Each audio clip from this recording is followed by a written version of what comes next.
हर दिन पावन श्रृंखला की 24 दिसंबर की कड़ी में आइए याद करते हैं भारत रत्न सीमांत गांधी। आज जैसा कटा फटा भारत हमें दिखाई देता है, किसी समय वह ऐसा नहीं था। तब हिमालय के नीचे का सारा भाग भारत ही कहलाता था, पर मुस्लिम आक्रमण और धर्मांतरण के कारण इनसे भी पूर्व और पश्चिम के अनेक भाग भारत से कट गए। अफगानिस्तान से लगे ऐसे ही एक भाग पख्तूनिस्तान के मानजाई गांव में 24 दिसंबर 1880 को अब्दुल गफ्फार खां का जन्म हुआ।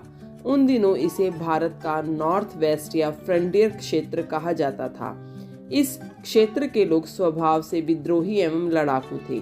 अंग्रेज शासकों ने इन्हें बर्बर एवं अपराधी कहकर यहाँ फ्रंटियर क्राइम रेगुलेशन एक्ट लगा दिया और इसके अंतर्गत यहाँ के निवासियों का दमन किया। अब्दुल गफ्फार खां का मत था कि शिक्षा के अभाव में यह क्षेत्र पिछड़ा है और लोग मजबूरी में अपराधी बन गए हैं। इसलिए 17 वर्ष की अवस्था में इन्होंने मौलवी अब्दुल अजीज के साथ मिलकर अपने गांव में एक विद्यालय स्थापित किया, जहां उनकी मातृभाषा में ही शिक्षा दी जाती थी। थोड़े समय में ही इनके विद्यालय की ख्याति हो गई। इससे प्रेरित होकर और लोगों ने भी ऐसे ही मदरसे खोले। अगर आपने हमारे चैनल को अभी तक सब्सक्राइब नहीं किया है तो कृपया इसे सब्सक्राइब अवश्य कर लें, जिससे कि आपको प्रतिदिन हर दिन पावन श्रृंखला की जानकारी प्राप्त हो सके।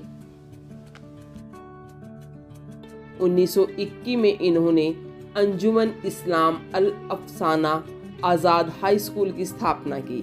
इस प्रकार इनकी छवि शिक्षा के माध्यम से समाज सेवा करने वाले व्यक्ति की बन गई। हाई स्कूल करने के बाद ये अलीगढ़ आ गए, जहां इनकी भेंट अनेक स्वतंत्रता सेनानियों से हुई। वहां ये गांधी जी के विचारों से अत्यधिक प्रभावित हुए। पेशावर की खिलाफत समिति के अध्यक्ष पद पर रहकर इन्होंने सीमा प्रांत में शिक्षा का पर्याप्त विस्तार किया। इसके बाद ये सेना में भर्ती हो गए।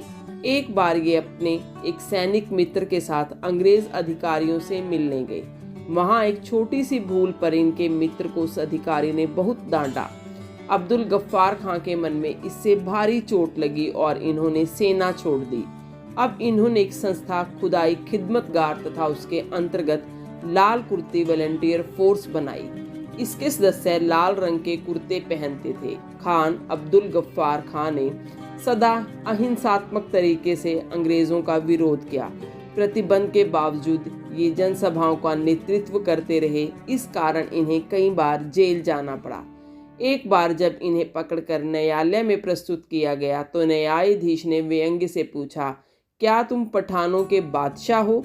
तब से ये बादशाह खान के नाम से प्रसिद्ध हो गए। गांधीवादी रीति के समर्थक होने के कारण इन्हें सीमांत गांधी भी कहा जाता है। इन्होंने 1942 में भारत छोड़ो आंदोलन में उत्साहपूर्वक भाग लिया और जेल गए। देश विभाजन की चर्चा होने पर इन्हें बहुत कष्ट होता था। पाकिस्तान कैसा मजहबी, असहिष्णु और अलोकतांत्रिक देश होगा, इसकी इन्हें कल्पना थी। इसलिए ये बार बार कांग्रेस के नेताओं और अंग्रेजों से प्रार्थना करते थे कि उन्हें भूखे पाकिस्तानी भेड़ियों के सामने ना फेंकें। उनके क्षेत्र का या तो भारत में ही रखें या फिर स्वतंत्र देश बना दें, पर यह इच्छा पूरी नहीं हो सकी। 15 अगस्त 1947 को पख्तूनिस्तान पाकिस्तान का अंग बन गया। बादशाह खान भारत में भी अत्यधिक लोकप्रिय थे। शासन ने 1987 में उन्हें भारत रत्न देकर सम्मानित किया।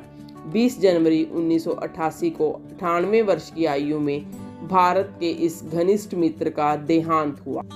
कमेंट सेक्शन में जाकर आप अपने कीमती सुझाव अवश्य दें, जिससे हम इस कार्य को और अच्छे तरीके से कर सकें। भारत माता की जय।